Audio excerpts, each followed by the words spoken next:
in a second before we get started. Before we talk about that, obviously, because that's an ongoing situation, of course. Let's talk about Ukraine. Let's talk about Donald Trump and Tim Pool's favorite country. Ukraine is an enemy of mankind. It is kind of crazy how the guy who was openly paid by the Russian government to do anti-Ukrainian propaganda and his statements are now being echoed by the current president. What do I mean by this? We made fun of Tim Pool slamming the table and saying, Ukraine is an enemy of mankind so many times over. We made fun of Tim Pool, who was paid, by the way, from the Russian government to say these things. We made fun of Tim Pool saying, you have to apologize to Russia. He said, Zelensky has to apologize to Russia for just kind of looking sexy, kind of looking like they wanted to be invaded. And now we are unironically living in a reality where Trump is demanding that as well. Like, that's where we're at. We are officially at the stage where Donald Trump, the president, is repeating the statements coming from the baldest political commentator who was paid by the Russian government. Wild set of circumstances. Real wild stuff. Anyway, what is Ukraine doing in the process as they are stuck between a rock and a hard place, as the American side basically demands more from Ukraine, demands more extraction from Ukraine? Well, they're trying to hit back to the best of their ability. They hit Moscow with a massive Ukrainian drone attack. Let's take a look. Massive Ukrainian drone strike on the Russian capital overnight. According to Russian state media, defense forces intercepted more than 300 drones fired at Russia, with 91 of them specifically targeting the Moscow region. Officials say one person was killed and several others wounded. The attack unfolded just hours before. I'm not exactly a fan of any nation hitting back against targets, some of which are around civilian areas. But, what are these guys supposed to do at this point? I want Donald Trump to actually put together a ceasefire. That's what I want. And apparently it might happen. But it's just crazy to me that Donald Trump's actions out and about, consistently talking about how, Zell Disney ain't shit. He's a dictator. He's the reason why Vladimir Putin invaded Russia. All this stuff is most likely agitating Ukrainians, is probably contributing to a ceasefire not happening. This is what's frustrating to me about the Trump commentary on this. For critical talks between the US and Ukraine on ending the war with Russia. That meeting in Jeddah, Saudi Arabia, is set to begin in less than 2 hours.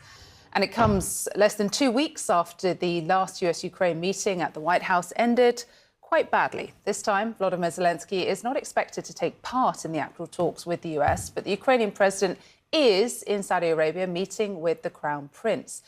The top American diplomat says he wants to know what concessions Ukraine would be willing to make, adding that these talks will be key in determining whether the US will lift its pause on military aid and intelligence sharing. CNN's Claire Sebastian's following all of these developments, joins me here now in London. Claire, let's get to that massive drone attack we saw images of there in Moscow overnight. I guess the timing of this, unlikely to have been a coincidence with these talks set to get underway in less than 2 hours. Yeah, Christina, look, we haven't officially heard anything from Ukraine. What about Russian concessions? I don't know what the Russian concessions are going to look like, but I am not very confident that there will be any Russian concessions, considering how Trump has talked about this issue. This is ending this war once and for all. Because the reality of the matter is, Donald Trump is openly in broad daylight saying a whole bunch of stuff that is pro-Russia, okay? In a way that I think undercuts a potential ceasefire negotiation. I think he's bullying Zelensky far too much. I think he's undermining his own side in this process far too much. That's it. That is the reason why I have no confidence whatsoever in the Trump administration actually giving anything to the Ukrainian side that will make the Ukrainians feel like all of the dead were worth something, you know? And I think that has to happen. That has to happen because it is the moral thing to do. That also has to happen because that is important for stability.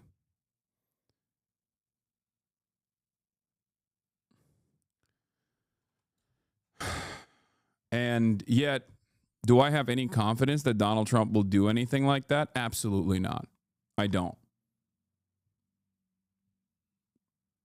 Let's continue. On this very large barrage of drones, some 337 in total shot down in various different regions, 91 over the Moscow region, according to the Russian Defense Ministry. Ukraine hasn't said anything, but I think, as you say, timing is hardly coincidental coming ahead of these critical talks in Saudi Arabia. It was a fairly disruptive, not to mention destructive attack, one death.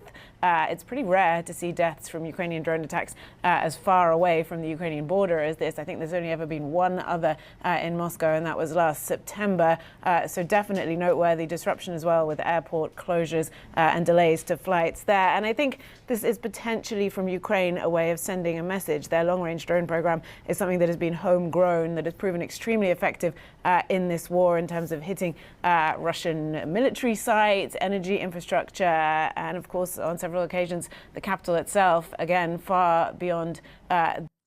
There is something also interesting about this, where even when they talk about Russian targets, like, although Russia is the foreign adversary here, mainstream media, when they talk about Russian targets, they still use different words than the way they would use when talking about Gaza.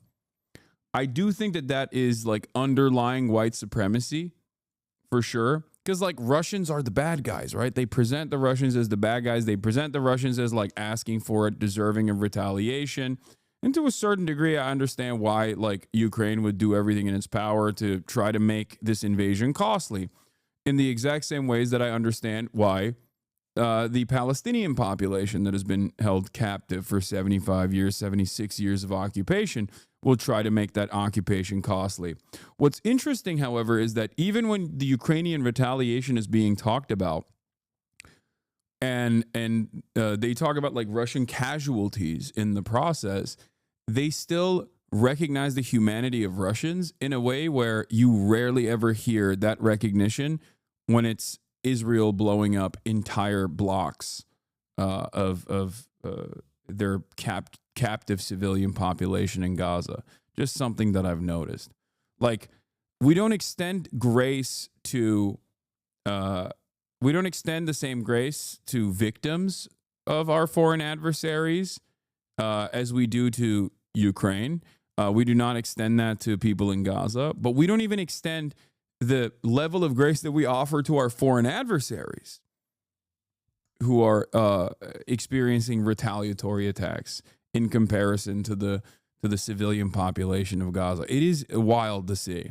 The border, they claim, as of now, according to the defense minister, to be the world's largest producer of tactical and strategic drones. So this is, to quote the US president, a card potentially that they can play in this war and in peace talks. And as I said, this is happening on this extremely critical day diplomatically. In terms of what these talks in Saudi Arabia today could bring in terms of a path to peace, I think the expectations have been lowered somewhat by the US side ahead of this. Marco Rubio, the US Secretary of State, saying that this is really more of an exploratory meeting, that the US will be in listening mode, he said, and they're really just trying to figure out which concessions Ukraine will be willing to make, which they will then present to Russia. Incidentally, a source familiar with the matter has told CNN that Steve Witkoff, Trump's Middle East envoy, is expected in Russia later this week. We don't know as of yet who he will be meeting with. But in terms of this meeting today in Saudi Arabia, I think the first job for Ukraine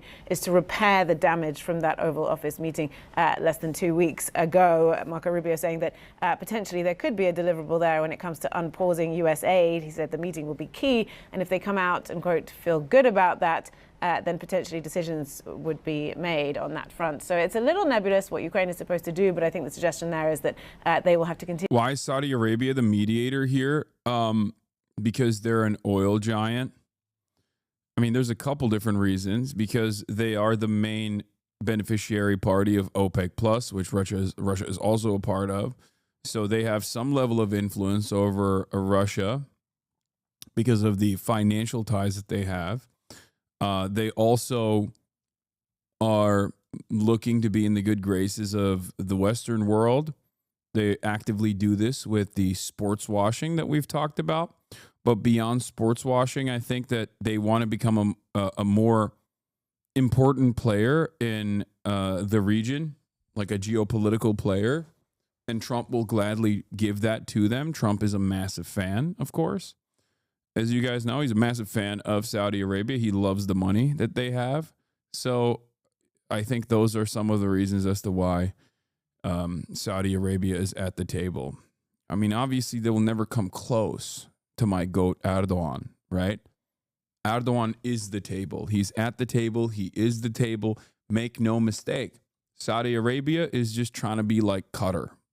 They can't even be, but they'll never be like Turkey.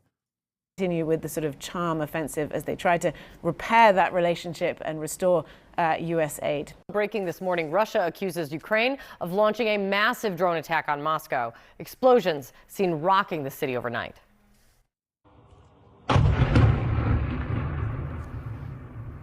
In all, Russia says more than 300 drones were fired, nearly 100 targeting Moscow, and 2 people were killed. In Ukraine, more than 30 people have been killed since last Friday. The war raging on as the possible peace talks finally resume. CNN's Elena Trina is standing by for us at the White House. Let's first go to Alex Marquardt in Jeddah, Saudi Arabia for the latest from there. What are you hearing? What is the latest, Alex? Well, Kate, this meeting has been underway for almost 2 hours now here at the Ritz-Carlton in Jeddah. They are behind closed doors. We have seen that video of the 2 delegations at that long table with Saudi officials at the head, Rubio and Waltz on one side across from the Ukrainian delegation led by the Zelensky chief of staff, Andriy Yermak. The vibe from both sides is quite good after a week and a half of really tumultuous relations. But coming into this meeting, Secretary Rubio said that he is hopeful that it will go well, but it's clear that he wants to hear something from the Ukrainian side. He said that they are in listening mode. They want to hear what concessions the Ukrainians might be willing to give in order to achieve some kind of peace deal with the Russians. Luckily, Donald Trump is not there, so they can actually have a normal conversation. And Marco Rubio can play the role of that he's supposed to be playing, which is like, you know, a normal war hawk politician that will go along with whatever the American State Department's true vision is for Ukraine, rather than have someone like Donald Trump actively throw Molotov cocktails in any sort of conversation for pure narcissistic desires that he has. Now, a few of us reporters spoke with Andriy Yermak, Zelensky's chief of staff, ahead of this meeting. He declined to say what concessions specifically they could offer, but here's a little bit of what he did say. Now we think it's necessary to discuss the most important how to start this process, and we're very open. We're very open, and we want to have very constructive, deep, friend partners conversation with our American partners. So the priority, Yermak is saying, is jump-starting this process. Kate, we should note the U.S. has not specified what concessions they are expecting the Russians to give. You talked about the military and intelligence aid that has been halted for Ukraine. Rubio is saying that this meeting is key to essentially getting that turned back on. And then we have this massive Ukrainian strike against Russia overnight, perhaps one of the biggest carried out by drones since this war began. More than 300 drones fired at Russia, certainly coming at a very symbolic time. Presumably, Kate, whatever comes out of this meeting between the U.S. and Ukraine will be communicated to the Russians as the U.S. tries to bring Ukraine and Russia closer together. And we have just learned late last night that Steve Witkoff, who is the Middle East envoy but very much involved in these talks, should be going to Russia later this week and could be meeting with Vladimir Putin. Kate? Yeah, I mean, really what you're encapsulating perfectly is just how critical this week may shape up to be when it comes to trying to find a peaceful end to this war. Alex, thank you so much. Alex is going to be standing by a lot to come out of Jeddah, but let's get over to the White House now. Elena Treen, as I mentioned, is standing by. Elena, what are you hearing from there this morning about all of this?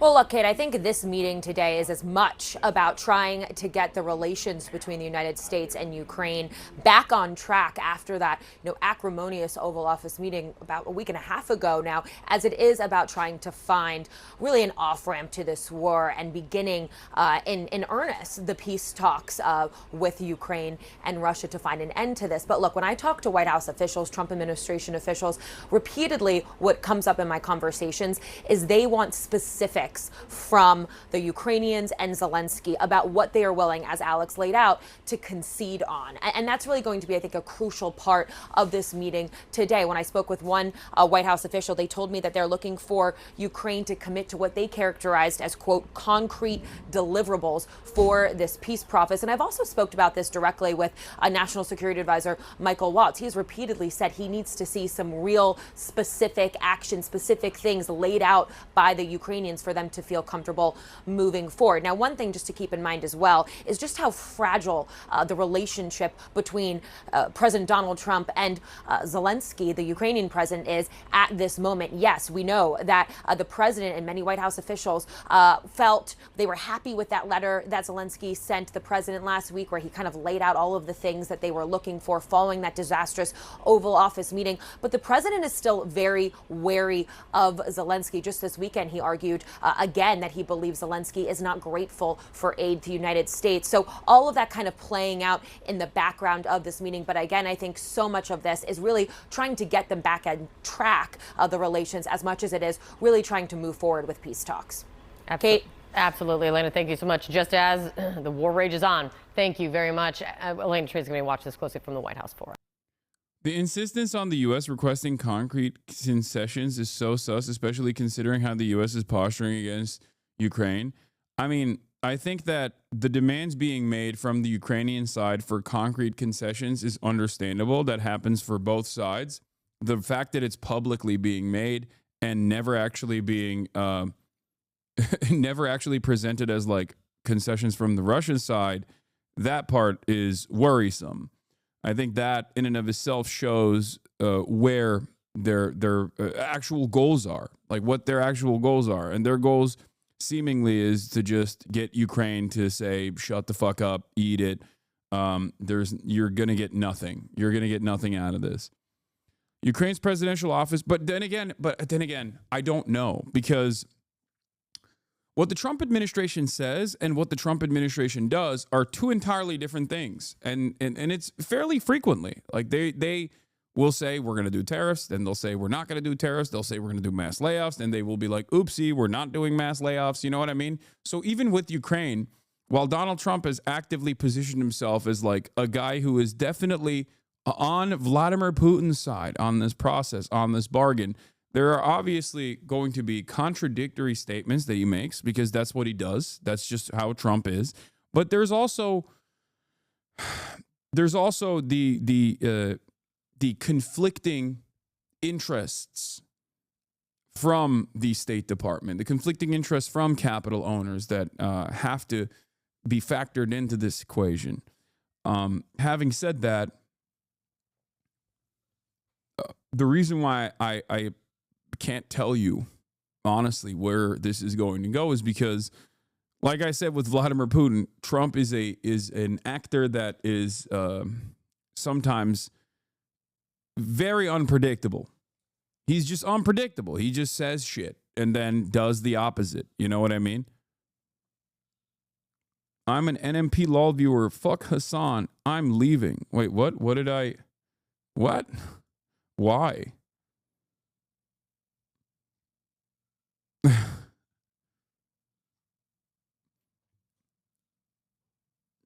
All right. Here's some details since that video came out. Obviously, Ukraine has accepted a U.S. proposal for a 30-day ceasefire. There's a Rubio Waltz news conference taking place. This is coming out of Jeddah. Ukraine has agreed to accept the U.S. proposal for an immediate 30-day ceasefire and to take steps restoring a durable peace after Russia's invasion, according to a joint U.S.-Ukraine statement on Tuesday. The two sides, meeting in Saudi Arabia, also agreed to conclude as soon as possible a comprehensive agreement for developing Ukraine's critical mineral resources. So that was a brief blip that came out. And in that, hold on, there was also this. Ukraine also said that Russia has to agree first. So I'm going to show you what the Russian demands are, and I'll show you what the Ukrainians said as well. Ukraine's presidential office, according to Jackie Heinrich, who is the senior White House correspondent for Fox News, says the Ukraine's presidential office presenting this as a joint statement following talks with the U.S. delegation, which featured, of course, Marco Rubio, Waltz, and also, who can forget, Goatkov, my goat. Two notable points that they made were the United States will immediately lift the pause on intelligence sharing and resume security assistance to Ukraine. Both countries' presidents agreed to conclude as soon as possible a comprehensive agreement for developing Ukraine's critical mineral resources to expand Ukraine's economy, offset the cost of American assistance, and guarantee Ukraine's long-term prosperity and security. So, basically, it's what they said, that they were going to get out of the situation. But after a little bit of attrition, it seems like the Trump administration is, forcing Ukraine's hand, predictably, as of course they were inevitably going to do. How do we know that they were inevitably going to do that? Well, we know that they were inevitably going to do that because Trump is right when he says we hold all the cards. Technically, he is right. He shouldn't be saying it like that, but it is correct. Majority Report, thank you for the raid. Did Majority Report just raid me? Is that what's happening? Why is someone saying Emily Ratajkowski is a Hasanabi head? Anyway, hope you had a good stream, Majority Reporters.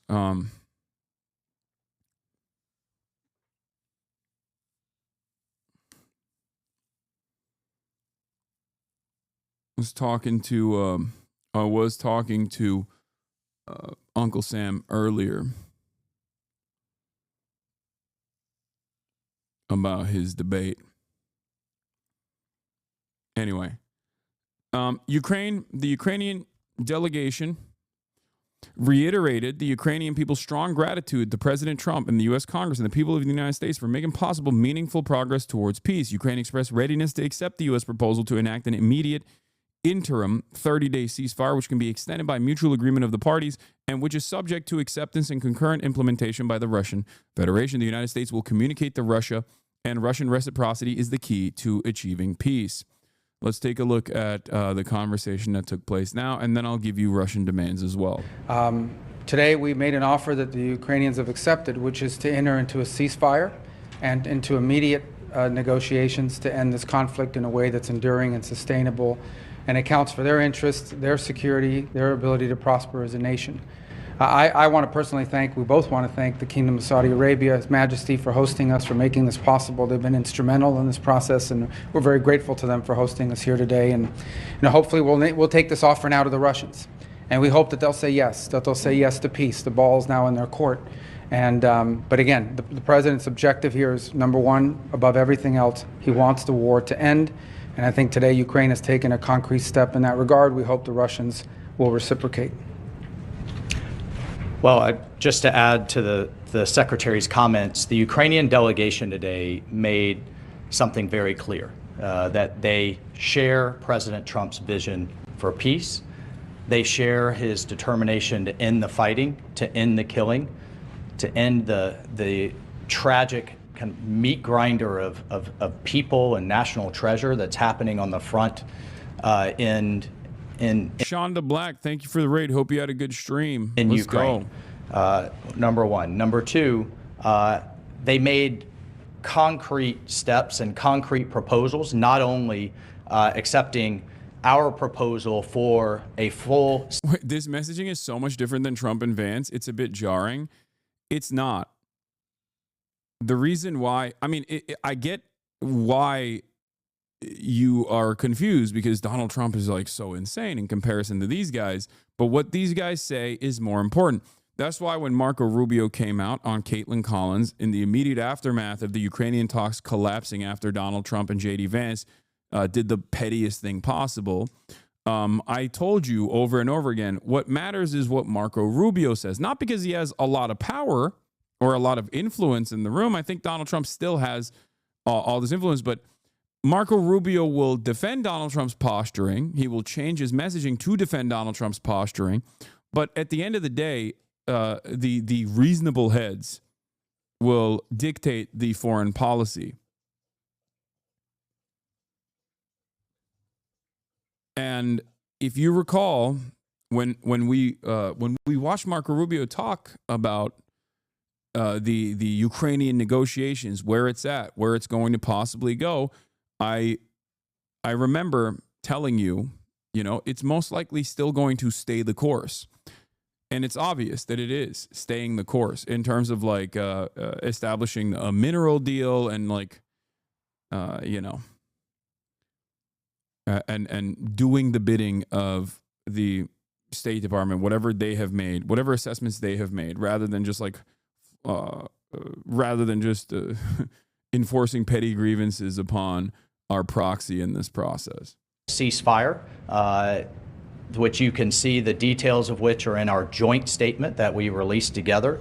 But we also got into substantive details on how this war is going to permanently end, what type of guarantees they're going to have for their long-term security. And this is so funny. What? U.S. Secretary of State Rubio, I can assure you this, we will not be providing military aid to the Russians. Wait, what? No, there's no way this is real, man. Get out of here. I don't believe that did he actually say that? That's such a weird thing to say. Did he actually say that? If he did, why did he say that? That was something I joked about. That was something I joked about yesterday or the day prior where I was like, remember with Noah, I was talking with Noah about this, where I was like, they're gonna help Russia invade Ukraine harder. And Mark was like, we're not doing that. We're not, please. We are doing that. We actually are doing that, but there's good reason for it. prosperity, but also really looking at what it's going to take to finally end this, the horrific fighting. The other piece that I just want to make very clear is President Trump started this diplomatic effort in the Oval Office, talking to both leaders, both President Putin and President Zelensky back to back. And now it's so funny. So much of these, so much of the statements that department heads have to do is just like glazing Trump for no reason.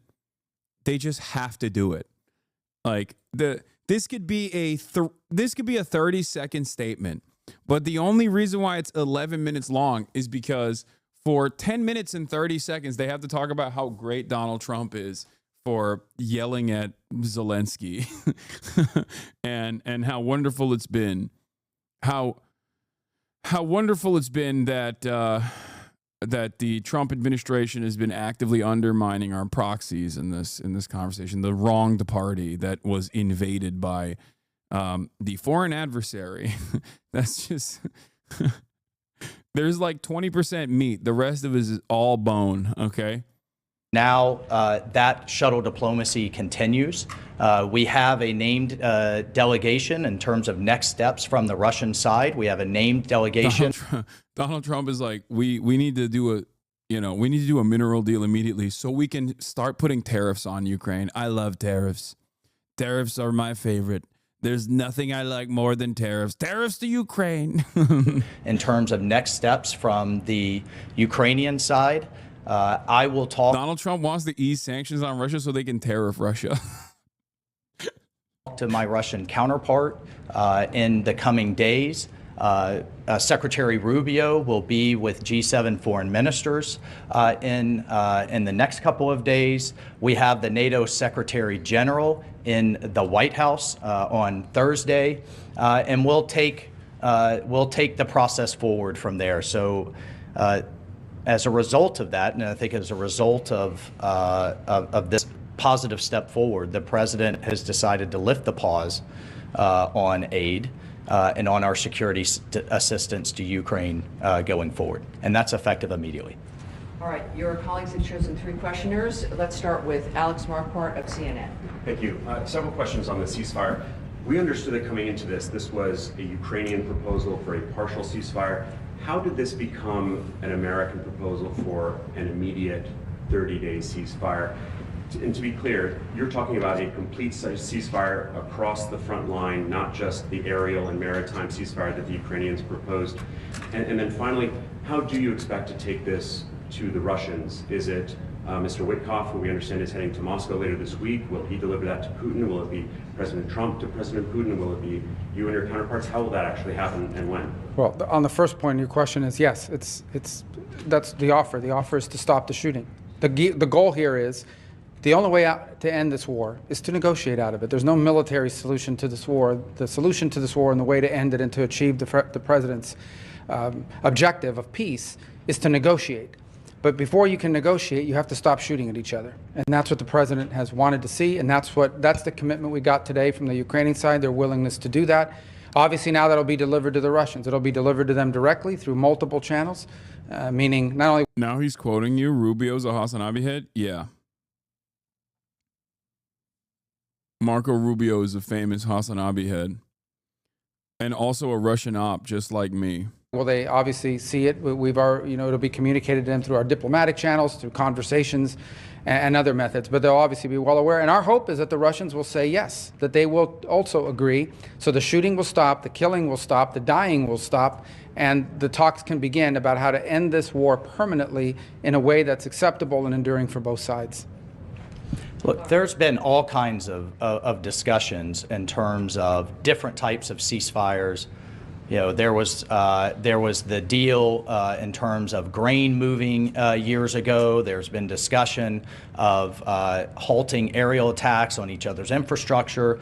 The president has made it clear and certainly made it clear to us that all fighting needs to stop. And the Ukrainians have agreed to that proposal. They're ready for peace. And now we'll take that to the Russians and get their response. All right, next, Jennifer Jacobs, CBS.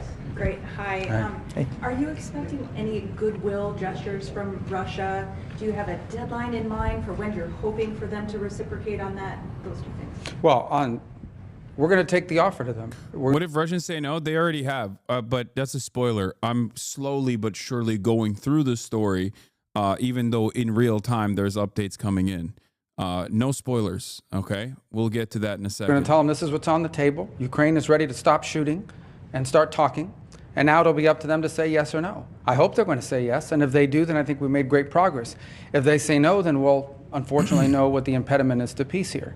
But the president's been abundantly clear. He wants the shooting to stop. He wants the warfare to stop. He wants the dying and the suffering to stop. And he believes, and rightfully so, that the only way to end this war is to negotiate an end to it. And we think that it's always easier to negotiate an end to the war when people aren't shooting at each other. That's how the president believes. That's what we hope to achieve. The Ukrainians today have expressed their willingness and readiness to do so immediately. We hope the Russians' answer to that will also be yes. But no deadline set, sir. Well, the deadline is we hope to do this as soon as possible. Every day that goes by that this war continues, people die, people are bombed, people are hurt on both sides of this conflict. The president wanted this war to end yesterday and the day before.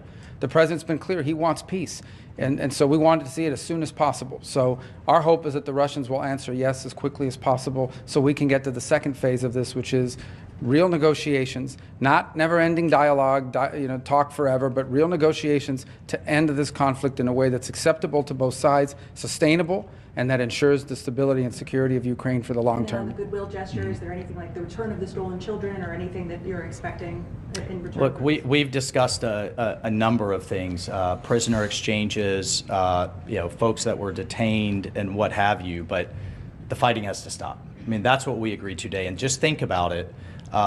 We've gone from if the war is going to end to now how the war is going to end, and this was an important first step, and that was under President Trump's leadership. He has literally moved the entire global conversation to where we had a very senior Ukrainian delegation with us today. We've had engagements with our Russian counterparts, and now it's how the war is going to end, and that's under President Trump's leadership. Just to answer your question. It's really interesting because I think constantly undermining Ukraine and handing it to Russia and making it seem as though Russia is actually honestly and earnestly trying to pack this stuff up. And it's actually Ukraine that's like forcing this process to fall apart, might actually end up exploding in Trump's face. Because if Russia does stuff like this, where they turn around and say, yeah, no, we're not going to do a ceasefire. How about that? Then Donald Trump looks like an asshole. You feel me? And when you have no way of strong arming the Russian side because they are a foreign adversary, unless you also bring China to the table, for example, you're kind of going to look cooked. The Russian State Duma deputy Sobolev says the U.S. will rearm Ukraine in 30 days of ceasefire and will start the war anew. Russia will not go for it. This is pretty funny, especially because this is literally the argument that the Ukrainian side, or rather people who defend Ukraine, have been making in terms of not doing a ceasefire. It's like, oh, we can't do a ceasefire because Russia will rearm and then pummel us further. And it's like, I've always maintained the position that a ceasefire is good because it allows people to feel safe for even a brief moment. That has been a consistent position that I've maintained. But it's hilarious that the Russian side is now saying that. It's also additionally ridiculous that the Russian side is saying that, considering that the American side is not even like interested in offering intelligence until today. Like, they restarted sharing intelligence with Ukraine. They had stopped it already. It's like obvious that Donald Trump is not interested in giving more. It's obvious that Donald Trump, at least in the way that he talks about this, is clearly more on Russia's side than any other previous administration. I think the reason why Donald Trump is at least aesthetically presenting himself as like pro-Russia in this process is because if I am to look for logic here,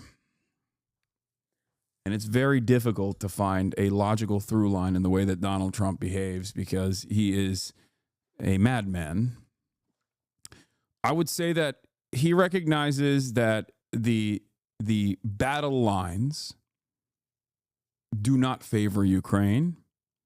They're not necessarily great for Russia either, but obviously Russia has more manpower to throw at the problem. And therefore, he wants to get out of this without hurting his own reputation. So he wants to basically pack up the Ukraine thing as a libtard Democrat thing, right? He wants to say like, no, it was the liberals and the Democrats. Ukraine is a gay, woke, liberal nation. And it's like a Democratic Party project. It's not me. That's why he's like actively trying to present himself as like anti-Ukraine and maybe even come across sometimes as though he is pro-Russia. There's obviously his own personal grievances against Ukrainian leadership. We talked about this before, whether it be obviously like the first impeachment, the perfect phone call that he had where he was looking for blackmail on Joe Biden, and that didn't happen, and he got impeached over it. He never really let that go. The fact that he also likes authoritarian strongmen, and Vladimir Putin certainly fits that bill.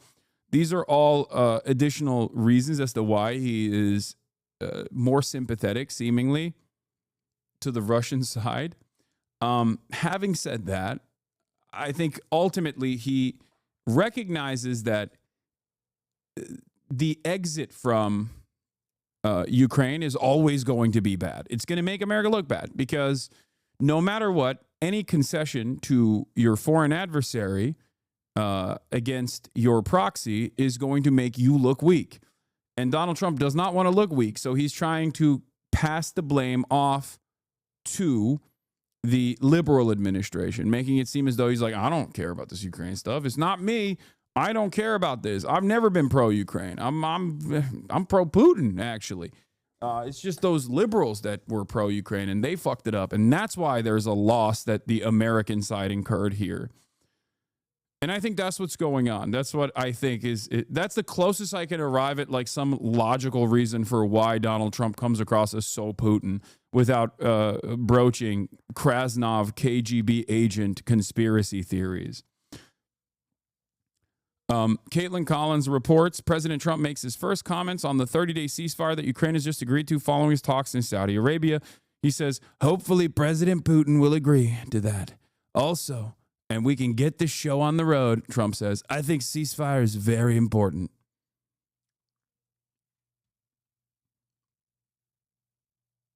So we'll see where that goes. But it doesn't seem like he's it doesn't seem like the Russian side is all too interested. Here is from the political editor of Bloomberg UK, in exclusive, Alex Wickham.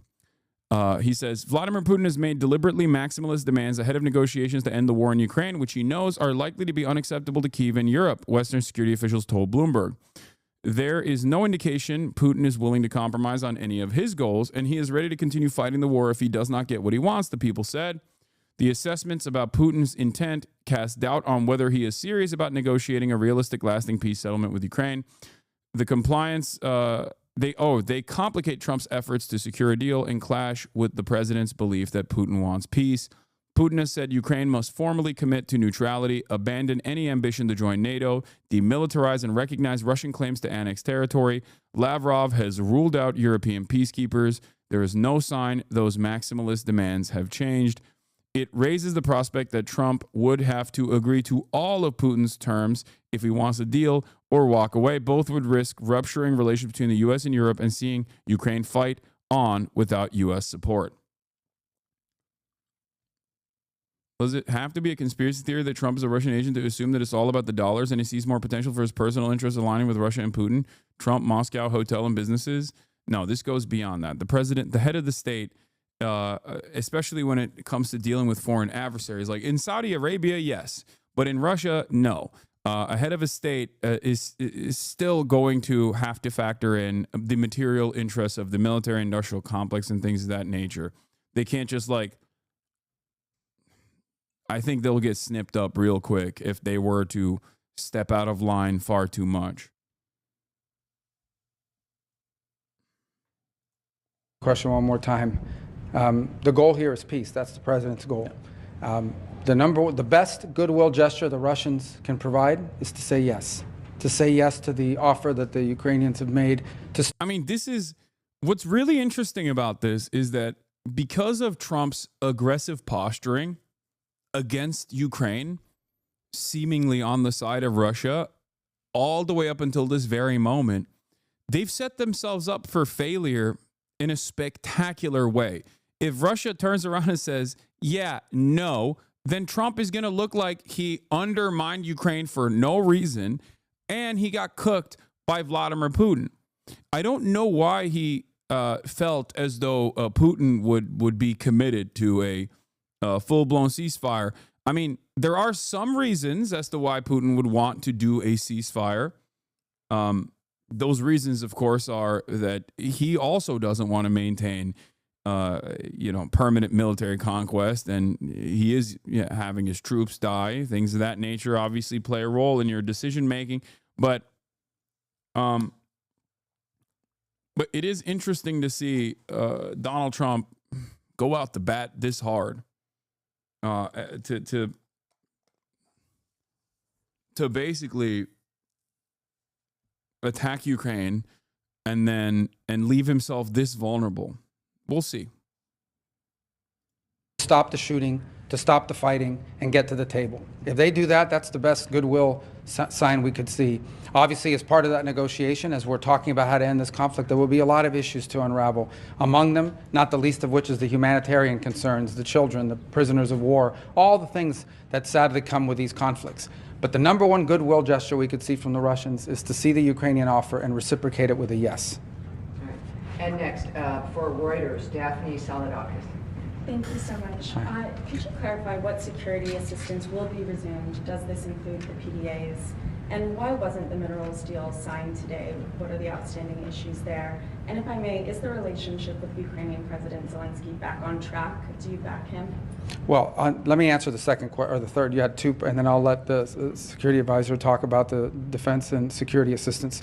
On the second question, well, let me answer first on the minerals deal. As part of our communication today, that is something that was negotiated through our Treasury and his counterpart on the Ukrainian side. And so the president, and you see that expressed, both presidents will instruct the appropriate members of our governments to bring to finality the signature of the deal and the signature of this agreement. So that was communicated today, and that's going to happen. That was not the subject of our talks today. I thought I expressed that on our way in. We were here in pursuit of peace. That doesn't mean the minerals deal is not very important. It most certainly is, and we expressed that today in the statements we put out jointly, that the president, our respective presidents, have instructed the appropriate members of their governments to bring this to finality and to conclusion.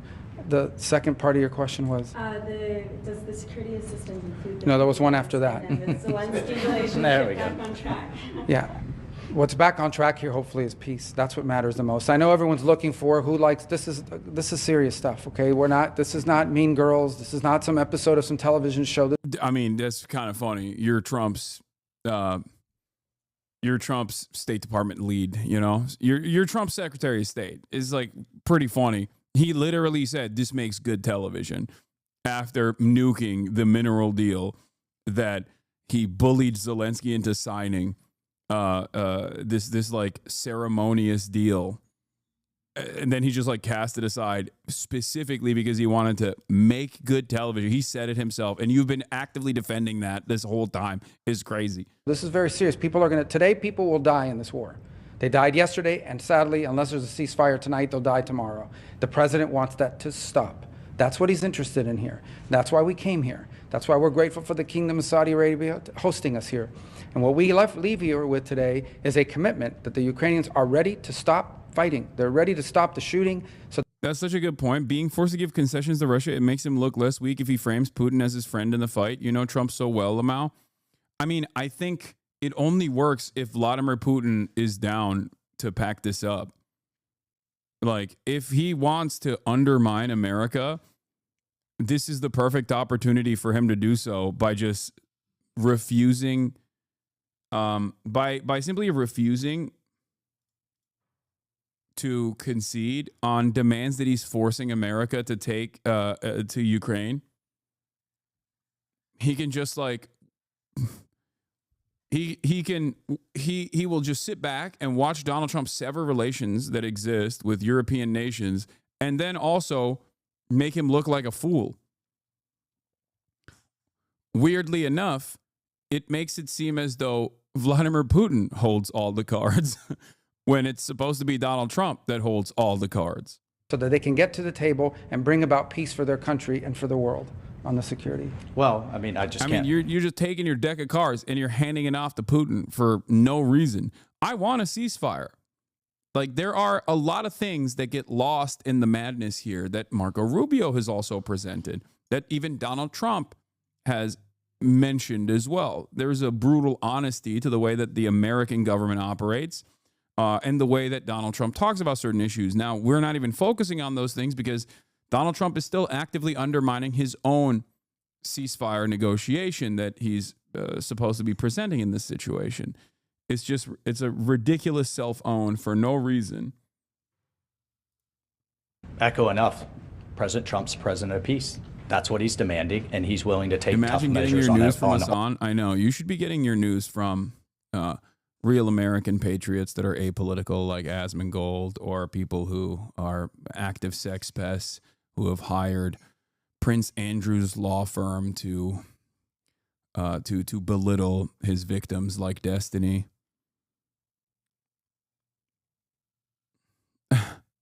Or OAN, One American News Network, baby. You should be getting your news from Fox News, brother. Imagine getting your news from Hassan. Goddamn. All sides to drive that home. And in terms of the security assistance, it's the current presidential drawdown authority. I'll refer to the Defense Department on the eaches of what munition was where in the process, but it's the current PDA that will proceed to the Ukrainians. All right. Everyone, thank you. Thank you. Thank you very much. Thank you. Yeah. So that's fun stuff.